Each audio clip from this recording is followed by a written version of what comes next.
பதிலுரை மாண்புமிகு வருவாய் மற்றும் பேரிடர் மேலாண்மை துறை அமைச்சர் அவர்கள். மாண்புமிகு பேரவைத் தலைவர் அவர்களே, திராவிட இயக்கத்தின் பிதாமகன் ஐயா பெரியார், அறிவுலக மேதை அறிஞர் அண்ணா ஆகியோர் வழி நின்று இன்று நூற்றாண்டு கண்டு பேராண்ட தலைவர் திராவிட பெருந்தலைவன் முத்தமிழறிஞர் கலைஞர் அவர்கள் துயிலும் திசை நோக்கி வணங்குகிறேன். எல்லோருக்கும் எல்லாம் பெற வேண்டும், இங்கு இல்லாமல் இல்லாத நிலை வேண்டும், சமத்துவம் பேணி வாழ வேண்டும் என்கிற திராவிட இயக்கத்தின் கோட்பாடுகளை தன்னகத்தை கொண்டு திராவிடர் மாநில ஆட்சியை திறம்பட நடத்துகிற தியாகத்தின் விளைநிலம் திராவிட வேங்கை தமிழ்நாடு முதலமைச்சர் அண்ணன் தளபதி அவர்களை வணங்குகிறேன். நாளைய சரித்திரம் எழுதும் அரசியல் நாயகன், எதிர்கால சமூகத்தின் நிகழ்கால நம்பிக்கை, இளைஞர் சமுதாயத்தின் இணையில்லா இளந்தலைவர், இளைஞர் நலம் காக்கும் இளைஞர் தம்பி உதயநிதி ஸ்டாலின் வழங்குகிறேன். மாண்புமிகு அவை முன்னவர் அவர்களே, மாண்புமிகு பேரவைத் தலைவர் அவர்களே, மாண்புமிகு பேரவை துணைத் தலைவர் அவர்களே, மாண்புமிகு அமைச்சர் பெருமக்களே, மாண்புமிகு அரசு தலைமை கொறடா அவர்களே, மாண்புமிகு சகோதர சட்டமன்ற உறுப்பினர்களே, எனக்கு வாக்களித்து வெற்றி பெற செய்த அருப்புக்கோட்டை சட்டமன்ற தொகுதியினுடைய வாக்காளர் பெருமக்களே, விருதுநகர் மாவட்ட பொதுமக்களை, உங்கள் அத்தனை பேருக்கும் இந்த சமயத்தில் என்னுடைய நன்றியை நான் தெரிவித்துக் கொள்கிறேன். வருவாய்த்துறையின் பணி இது ஆங்கிலேயர் காலத்தில் உண்டாக்கப்பட்ட துறை. இந்த துறையில் ஒரு காலத்தில் வருவாய்த்துறையாக இருந்த துறை, நிலவரி வசூல் செய்கிற அந்த பணியை செய்த அந்த துறை இன்றைக்கு மாறி இருக்கிறது. இது பொது நிர்வாகத்துறையாக, மக்களின் நலன் காக்கும் துறையாக இந்த துறை செயல்பட்டு வருகிறது. பொதுமக்களுக்கு தேவையான சான்றிதழ் வழங்குதல், ஓய்வூதியம் வழங்குதல், சமூக நலத்திட்டங்களை செயல்படுத்துதல், குறை தீர்க்கும் முகாம்கள் நடத்தி பொதுமக்களின் குறைகளை அறிந்தவர்களுக்கு தேவையான வசதிகளை செய்து கொடுத்தல், பேரிடர் தடுப்பு நடவடிக்கையை மேற்கொள்ளுதல், பேரிடரின் போது பொதுமக்களை பாதுகாத்தல் மற்றும் பாதிக்கப்பட்ட மக்களுக்கு நிவாரணம் வழங்குதல், நில உரிமையாளர்களுக்கு பட்டா வழங்குதல், அரசு வளர்ச்சி திட்டங்களுக்கு நிலம் கையகப்படுத்தி கொடுத்தல், அரசு நிலங்களை பாதுகாத்து ஆக்கிரமிப்பை அகற்றுதல், நில சீர்திருத்த சட்டங்களை அமல்படுத்துதல், அரசு நிலத்தை தனியாருக்கு குத்தகைக்கு வழங்குதல், பட்டா மாறுதல் செய்கிற நிலத்தின் எல்லைகளை அளந்து காட்டுதல், இது போன்ற காரியங்கள் மட்டுமல்லாமல் சட்டம் ஒழுங்கு பாதுகாக்கிற பணியையும் பொது தேர்தல் நடத்துகிற பணிகளையும் வருவாய்த்துறை இன்றைக்கு செய்து கொண்டிருக்கிறது. சான்றிதழ் வழங்குவதில் தலைவர் கலைஞர் அவர்கள் தான் முதல்ல முறைப்படுத்தி வந்தார்கள். 10ஆம் வகுப்பு 12ஆம் வகுப்பு மாணவர்களுக்கு இருப்பிட சான்றிதழ், வருமான சான்றிதழ், சாதி சான்றிதழ் ஆகியவற்றை பள்ளியிலே வழங்க வழி செய்தவர் தலைவர் கலைஞர் அவர்கள். அந்த வகையில் இன்றைக்கு நம்முடைய தலைவர் அண்ணன் தளபதி அவர்கள் பொறுப்பேற்ற பிறகு 20, 21, 22 ஆண்டுகளில் ஆன்லைன் மூலமாக 26 வகையான சான்றிதழ் வழங்க வேண்டும் என்று சொல்லி உத்தரவிட்டு இன்றைக்கு 26 வகையான சான்றிதழ் இன்றைக்கு ஆன்லைன் மூலமாக நாங்கள் வழங்கி கொண்டிருக்கிறோம். சான்றிதழும் காலதாமதம் செய்யக்கூடாது என்று சொல்லி 15 நாட்களுக்குள் சான்றிதழ் வழங்க வேண்டும் என்று இன்றைக்கு அதற்கு உத்தரவிட்டிருக்கிறோம். 7/5/21 அன்று, அதாவது போன ஆட்சி காலத்து கடைசி அன்று 15 தினங்களுக்கு உட்பட்ட சான்றிதழ்கள் 4.65 லட்சம் மனுக்கள் நிலுவையில் இருந்தது. ஏடிஎம்கே காலத்தில் நிலுவை 4,65,000 மனுக்கள் நிலுவையில் இருந்தது. இந்த நிலுவைகளை பொறுத்தட பல்வேறு நடவடிக்கைகளை எடுத்தோம். தாலுகா வாரியாக மனுக்களை நிலுவை கண்காணிக்கப்பட்டது. 15 தினங்களுக்கு ஒரு முறை எந்த தாலுகாவில் அதிகம் நிலுவை இருக்கிறதோ அதையெல்லாம் சரிபார்த்தோம். இன்றைக்கு அப்படி சரிபார்த்தின் விளைவாக நம்முடைய அரசில் இன்றைக்கு மனுக்கள் வெறும் 1039 மனுக்கள் தான். 15 தினங்களுக்கு மேலாக இருக்கிற மனுக்கள் 1039 தான் இருக்கிறது. கடந்த 3 ஆண்டுகளில் 2,75,00,000 சான்றிதழ்கள் வழங்கியிருக்கோம். இந்த 3 ஆண்டுகளில் சான்றிதழ் எல்லா சான்றிதழும் 28 வகையான சான்றிதழ்கள் மொத்தம் 2,75,00,000 சான்றிதழ் வழங்கப்பட்டிருக்கிறது. கள ஆய்வில் முதலமைச்சர் திட்டம் முதலமைச்சர் ஆய்வு செய்ய சொல்லி உத்தரவிட்டிருந்தார்கள். அதிமுக ஆட்சி காலத்தில் ஓஏபி வழங்கியது 34,05,000 பேருக்கு தான் ஓஏபி வழங்கியிருந்தார்கள்.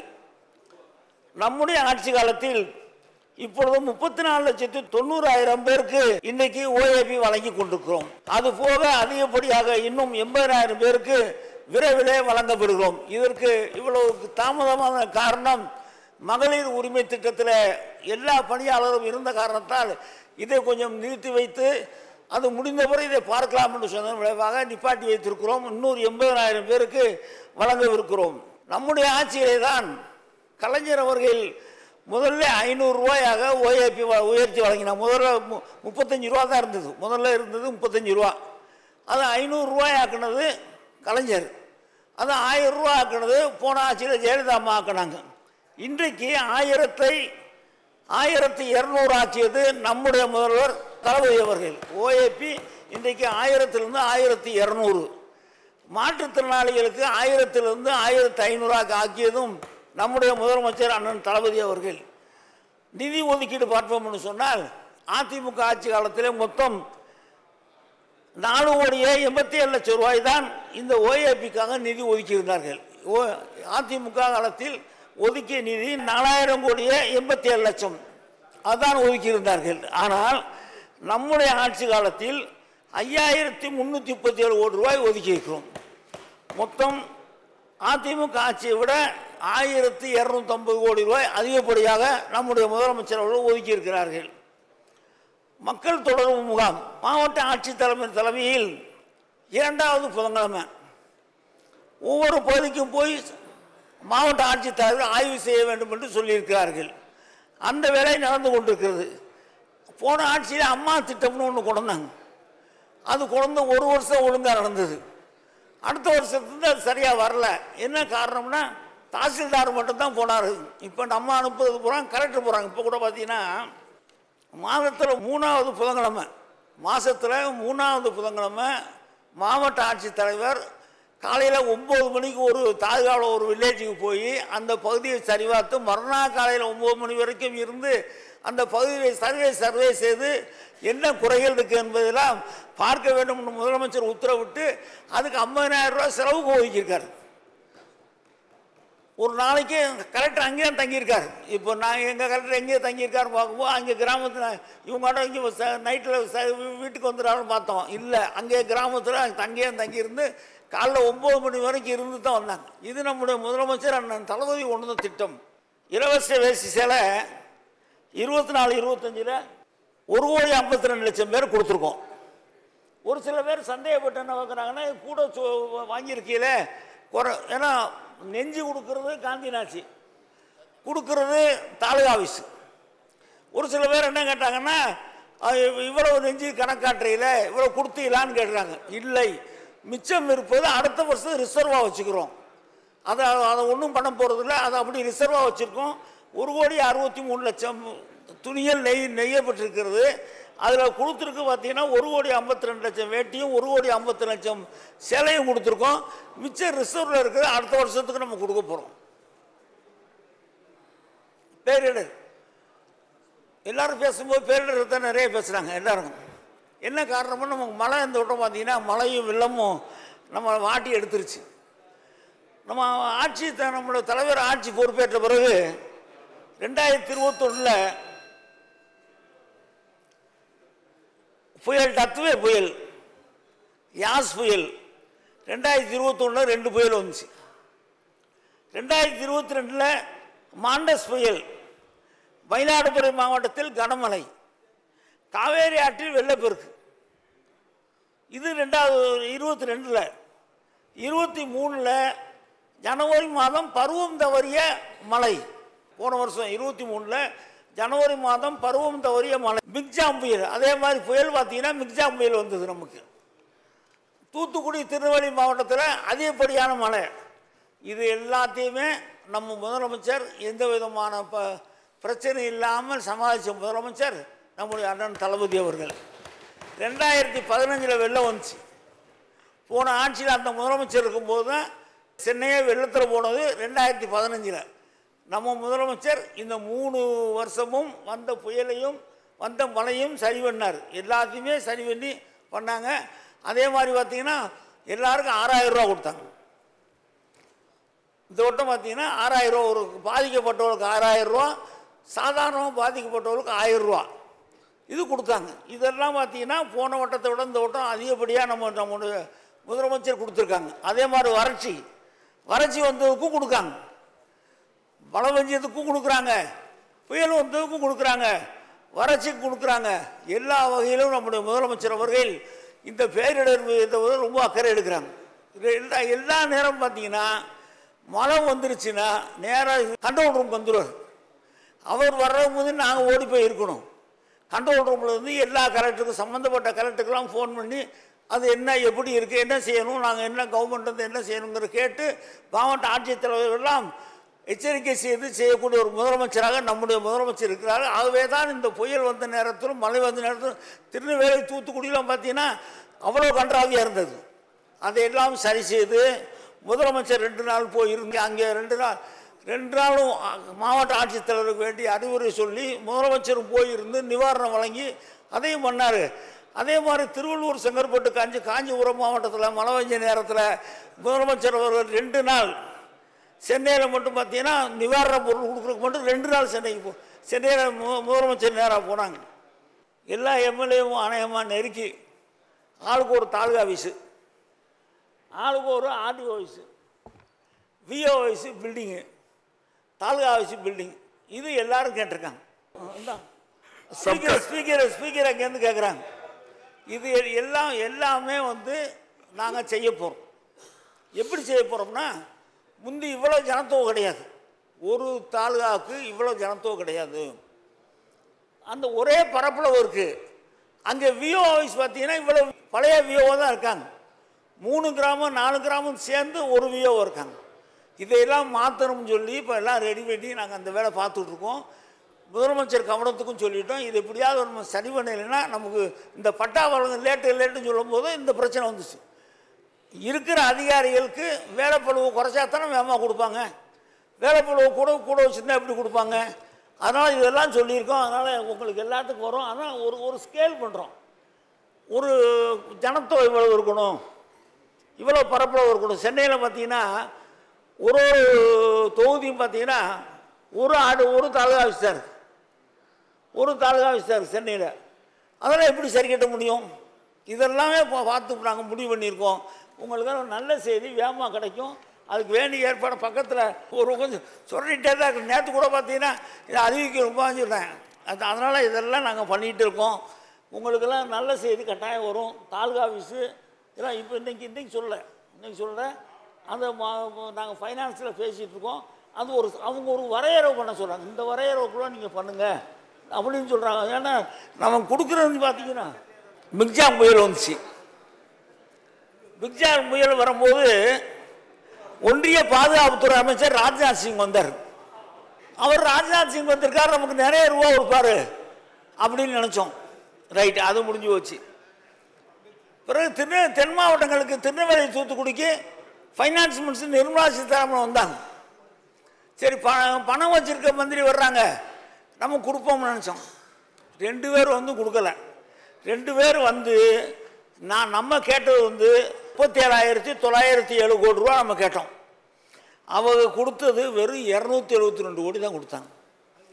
இதுக்கு 2 பேர் நாங்களும் இவங்கெல்லாம் மினிஸ்டராக பின்னால் ஓடினாங்க. பெரிய மந்திரி வந்திருக்காங்க, நமக்கு நிறைய ரூபா கிடைக்கும், விடக்கூடாதுன்னு சொல்லி ஓடினாங்க.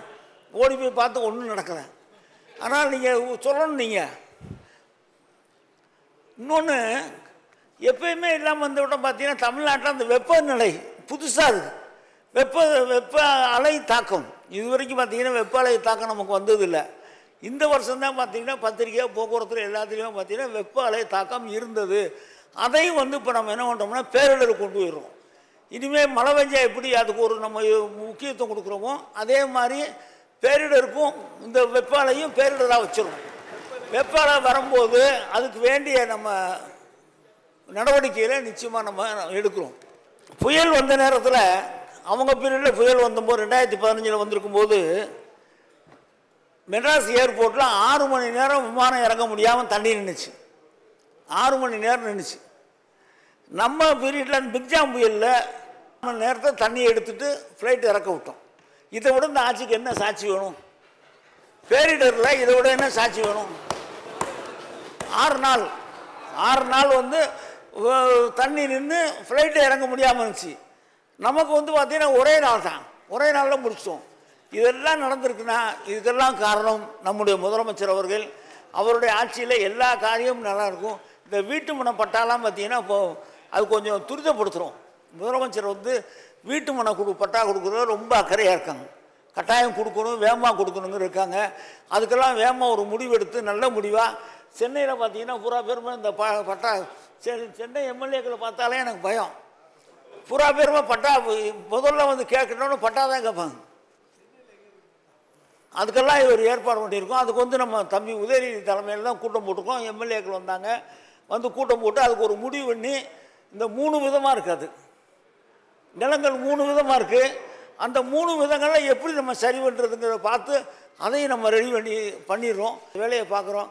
நீங்கள் எல்லோரும் உதவியாக இருக்கிற நேரத்தில் நிச்சயமாக இதில் நில அளவைத்துறை அதில் பார்த்தீங்கன்னா சப்ரிஸ் ஹவுஸில் இப்போ நீங்கள் பத்திரம் பதிஞ்ச உடனே மொத்தமாக ஒரே பிளாட்டாக 2 ஏக்கர் 3 ஏக்கர் ஒரே ஆளுக்கு இருந்தால் அவங்களுக்கு உடனே நம்ம வந்து பட்டா மாற்றி கொடுத்துரும். அங்கேருந்து அப்படியே நேராக ஆன்லைனில் போயிடுது. இப்போ நாங்கள் என்ன பண்ணியிருக்கோம், இப்போ நீங்கள் ஒரு ஆள் வந்து 2 ஏக்கர் வாங்கி பிளாட் போட்டிருந்தா அது டிடிசி அப்ரூவல் வாங்கியிருந்தா அந்த டிடிசி அப்ரூவல் வந்து நேராக சப்ரிஸ் ஹவுஸுக்கு எங்களுக்கு வந்துடும். நீங்கள் பத்திரம் பதியும் போது ஒரு பிளாட் வரையாவே பதிஞ்சு கொடுத்துரும். முந்தி பார்த்தீங்கன்னா ஒரு பிளாட் வாங்கினீங்கன்னா நாங்கள் எங்கள் இவங்க வந்து உங்களுக்கு கலந்து கொடுக்கணும். இனிமேல் அப்படி இல்லை, அதையும் பண்ணியிருக்கோம். ஒன்றுன்னா எது பண்ண முடியுமோ அதெல்லாம் நாங்கள் பண்ணிகிட்ருக்கோம். இந்த துறையில் எங்களால் முடிந்த அளவிற்கு உங்களுக்கு சர்வேர் எடுத்துருக்கோம்லாச்சு, சர்வேர் எடுத்திருக்கோம். நம்ம வந்த பிறகு தான் தாசில்தார்லேருந்து ஆர்டிஓ ப்ரொமோஷனை கொடுத்துருக்கோம், தாசில்தார் ப்ரொமோஷன் கொடுத்துருக்கோம், சர்வேர் எடுத்திருக்கோம். சர்வேர் வந்து நம்ம டெம்பரவரி சர்வேரும் போட்டிருக்கோம். முடிஞ்ச அளவுக்கு நம்ம எல்லா வேலையும் பார்த்துட்ருக்கோம். நம்ம ப்ராக்ரஸ் என்ன, இந்த வருஷத்துக்கு அடுத்த வருஷம் என்ன ப்ராக்ரஸ்ன்னு பார்க்குறோம். எங்களுக்கு எங்கள் மனசுக்கு திருப்தியாக இருக்குது. அந்தளவுக்கு நாங்கள் கட்டாயம் செய்வோம்னு சொல்லி பேரவையின் அனுமதியுடன் அலுவல் நேரம் நீட்டிக்கப்படுகிறது. மொத்தம் 218 பேர் வந்து வெட்டு தீர்மானம் கொடுத்துருக்காங்க. 218 வெட்டு தீர்மானத்தை நான் படித்தேன். ஒரு ஆளாக என்னென்ன எழுதியிருக்காங்க எல்லாம் மேக்ஸிமம் பார்த்தீங்கன்னா தாலுகா ஆஃபீஸ் தான் இருக்குது. தாலுகா ஆஃபீஸ் தான் இருக்குது. அதே மாதிரி நேரத்தில் பட்டா தான் இருக்குது. அதெல்லாம் அதுக்கெல்லாமே அதிகாரிகள் வச்சுருக்காங்க. பார்த்து வேண்டிய நடவடிக்கை நிச்சயமாக எடுப்பா என்று சொல்லிக்கொண்டு 218 வெட்டு தீர்மானங்களை நான் படித்து பார்த்துருக்கேன். அந்த புக்கை அப்படியே எடுத்து நான் படித்து பார்த்துருக்கேன். அதெல்லாம் படித்து பார்த்து அவற்றுக்கு வேண்டிய நடவடிக்கைகளை நிச்சயமாக நான் எடுப்பேன். ஆகவே ஏனையவற்றில் கவனத்தில் கொண்டு வெட்டு தீர்மானங்களை திரும்ப பெற்றுக்கொண்டு மானிய கோரிக்கையை நிறைவேற்றி தரும்படி கேட்டுக்கொள்கிறேன். எனக்கு உதவியாக இருந்த மரியாதைக்குரிய தலைமைச் செயலாளர் மரியாதைக்குரிய சிவதாஸ் மீனா ஐஏஎஸ் அவர்களுக்கும் முதன்மை செயலாளர்கள் மரியாதைக்குரிய முருகானந்தம் ஐஏஎஸ் அவர்களுக்கும் டாக்டர் உமாநாத் ஐஏஎஸ் அவர்களுக்கும் மரியாதைக்குரிய MS சண்முகம் ஐஏஎஸ் அவர்களுக்கும் திருமதி ஜார்ஜி ஐஏஎஸ் அவர்களுக்கும் வருவாய் நிர்வாக ஆணையாளர் மரியாதைக்குரிய SK பிரபாகர் அவர்களுக்கும் நிதித்துறை செயலாளர் மரியாதைக்குரிய உதயச்சந்திரன் ஐஏஎஸ் அவர்களுக்கும் வருவாய் துறையுடைய செயலாளர் மரியாதைக்குரிய ராஜாராமன் ஐஏஎஸ் அவர்களுக்கும் நிர்வாக ஆணையாளர் மரியாதைக்குரிய KS பழனிசாமி ஐஏஎஸ் அவர்களுக்கும் நில சீர்திருத்த ஆணையர் மரியாதைக்குரிய முனைவர் வெங்கடாசலம் ஐஏஎஸ் அவர்களுக்கும் வருவாய் நிர்வாக ஆணையாளர் மரியாதைக்குரிய முனைவர் நடராஜன் ஐஏஎஸ் அவர்களுக்கும் பேரிடர் மேலாண்மை இயக்குனர் மரியாதைக்குரிய ராமன் ஐஏஎஸ் அவர்களுக்கும் நில அளவைத்துறை இயக்குனர் மரியாதைக்குரிய மதுசூதன் ரெட்டி ஐஏஎஸ் அவர்களுக்கும் சமூக பாதுகாப்பு திட்ட ஆணையாளர் மரியாதைக்குரிய ஜான் லூயிஸ் ஐஏஎஸ் அவர்களுக்கும் மற்றும் பிற அதிகாரிகளுக்கும் என்னுடைய நன்றியை தெரிவித்து பேசிய நம்முடைய உறுப்பினர் அத்தனை பேருக்கும் என்னுடைய நன்றியை தெரிவித்துக் கொண்டு நான் நிறைய குறிப்பு கொடுத்தேன். வருவாய் மற்றும் பேரிடர் மேலாண்மை துறையின் பணியாற்றும் அலுவலர்களுக்கு 12.24 கோடி மதிப்பீட்டில் 136 புதிய வாகனங்கள் கொள்முதல் செய்து வழங்கப்படும். மாவட்ட வருவாய் அலுவலர்களுக்கு 84 லட்சம் செலவில் 7 புதிய வாகனங்கள் கொள்முதல் செய்யப்படும். உங்களுக்கு கொடுத்துருவோம் புதுக்கோட்டை டிஆர்ஓக்கு. சொந்த அலுவலகங்கள் கட்டடங்கள் இல்லாத பழுதடைந்த நிலையில் உள்ள 33 வருவாய்த்துறை அலுவலக கட்டிடங்கள், அலுவலகங்கள் கூடிய குடியிருப்புகள் கட்டிடங்கள் 41 கோடியே 25 லட்சம் செலவில் புதிதாக கட்டப்படும்.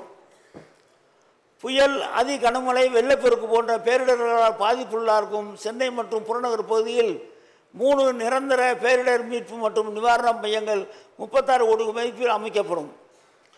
5 தூத்துக்குடி மாவட்டத்தில் மழை வெள்ளம் பாதிப்புக்குள்ளாகக்கூடிய மக்களை பாதுகாக்க தங்க வைக்க 17.50 கோடி மதிப்பீட்டில் 2 பல்நோக்கு நிவாரண மையங்கள் கட்டப்படும். 6 பேரிடரின் போது பொதுமக்கள், மீனவர்கள், சுற்றுலா பயணிகளை பாதுகாக்க அபாய எச்சரிக்கை அறிவிப்பு செய்யும் ஒலி எழுப்பும் 1000 முன்னெச்சரிக்கை அமைப்புகள் 13.25 லட்சம் 25 கோடி மதிப்பீட்டில் நிறுவப்படும். பேரிடர் கால மீட்பு நடவடிக்கைகளுக்காக படகு, மீட்பு வாகனம் உள்ளிட்ட நவீன உபகரணங்கள் 105.36 கோடி மதிப்பீட்டில் வாங்கப்படும். காட்டு தீ தடுப்பு நடவடிக்கைகளுக்காக வனத்துறை அலுவலர்களுக்கு பயிற்சி மற்றும் தீ தடுப்பு உபகரணங்கள் 15 கோடி மதிப்பீட்டில் வழங்கப்படும். மீனவர்களுக்கு மீன்வளத்துறை அலுவலர்களுக்கும் பேரிடர் மீட்பு பயிற்சி 1.7 கோடி மதிப்பீட்டில் வழங்கப்படும். தமிழ்நாடு பேரிடர் மீட்பு படை வீரர்களுக்கு திறன் மேம்பாட்டு பயிற்சி 2.10 லட்சம் கோடி மதிப்பீட்டில் வழங்கப்படும். பல்நோக்கு பாதுகாப்பு மையங்கள் அமைந்துள்ள 121 கிராமங்களில் வசிக்கும் தன்னார்வலர்களுக்கு முதலுதவி, பேரிடர் மீட்பு மற்றும் நிவாரணம் தொடர்பான பயிற்சி அளிக்க 6 கோடியே 5 லட்சம் ரூபாய் மதிப்பீட்டில் பணம் அளிக்கப்படும். சென்னை புறநகர் பகுதியில் உள்ள குடியிருப்போர் நல சங்கங்களில் உள்ள 500 தன்னார்வலர்களுக்கு தமிழ்நாடு தீயணைப்பு மற்றும் மீட்பு பணிகள் துறை மூலமாக 2 கோடி மதிப்பீட்டில் பேரிடர் மீட்பு மற்றும் நிவாரணம் தொடர்பாக பயிற்சி அளிக்கப்படும். பருவநிலை மாற்றத்தால் தமிழகத்தில் வெப்ப அலை தாக்கம் அதிகரித்து வரும் நிலையில் வெப்ப அலை தாக்கத்தை மாநிலம் சார்ந்த பேரிடராக அறிவிக்கப்படும். பெரம்பலூர், கள்ளக்குறிச்சி மற்றும் திருச்சிராப்பள்ளி மாவட்டங்களில் பல வருடங்களாக குடியிருந்து வரும் 854 குடும்பங்களுக்கு பட்டா வழங்கப்படும். ராணிப்பேட்டை மாவட்டம், அரக்கோணம் வட்டம் மற்றும் நகரத்தில் 40 ஆண்டுகளாக வசித்து வரும் சுமார் 500 குடும்பங்களுக்கு பயன்பெறும் வகையில் வீட்டுமனை பட்டா வழங்கப்படும். திருநெல்வேலி மாவட்டம், அம்பாசமுத்திரம் வட்டம், ஊர்காடு வருவாய் கிராமத்தில் 1800 குடும்பங்கள் பயன்பெறும் வகையில் வீட்டுமனை பட்டா வழங்கப்படும். வருவாய் நிலை ஆணையம் 21 கீழ் பயனாளிகள் கழிக்கப்படும் வீட்டுமனை ஒப்படை ஆணைகள் இணைய வழியில் வழங்கப்படும். நவீன நில அளவை கருவியை பயன்படுத்தி பராமரிப்பு நில அளவை செய்து பொதுமக்களுக்கு பட்டா வழங்கப்படும்.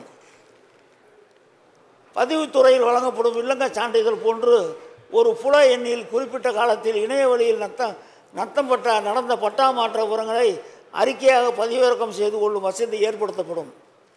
பத்திரப்பதிவின் போது சொத்து விவரங்கள் சரிவாக ஏதுவாக புலப்பட தரவுகள் பதிவுத்துறை மூலம் வழங்கப்படும். பட்டா மாற்றம் மற்றும் புல எண்களை அளவீடு செய்தல் போன்ற சேவைகளை கண்காணித்து அவற்றின் தரத்தினை பேணும் பொருட்டு தரக்கட்டுப்பாடு மற்றும் கண்காணிப்பு மையம் அமைக்கப்படும். மதுரை மற்றும் கோயம்புத்தூரில் மண்டல அளவிலான நில அளவை பயிற்சி மையங்கள் நிறுவப்படும். தேனி மாவட்டத்தில் டி கல்லுப்பட்டி, தென்காசி மாவட்டத்தில் மேலகரம் மற்றும் நாமக்கல் மாவட்டத்தில் திப்புரமகாதேவ் மற்றும் போலுக்கூர்ச்சி ஆகிய கிராமங்கள் சுமார் 3589 கிராமங்களுக்கு நத்தம் நிலவரி திட்ட பணிகள் மேற்கொண்டு மனைப்பட்டா வழங்கப்படும். இந்த வீடியோ உங்களுக்கு பிடிச்சிருந்தா ப்ளீஸ் லைக் அண்ட் ஷேர் பண்ணுங்க. மறக்காம எங்க சேனலை சப்ஸ்கிரைபும் பண்ணுங்க.